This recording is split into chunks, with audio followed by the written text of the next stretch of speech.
So a little Tuesday tip to make sure that always one element is stationary. I never want to have the piece in one hand and a tool in another hand, both moving around and not as safe. So while my piece is on the lathe, I can bring my tool up to it. While a piece is off the lathe, like I'm going to do right now, I want to sand the inside of this. And so I'm going to sand it off the lathe. I want something stationary, so I use my drill press with a variety of things in it.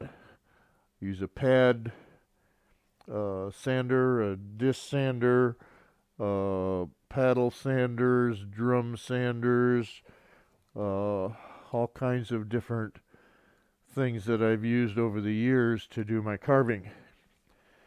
So while I'm cleaning up the inside of this, I'm going to use the drill press. So I can get up inside of here. Now I can see real easily what's happening as I sand in there.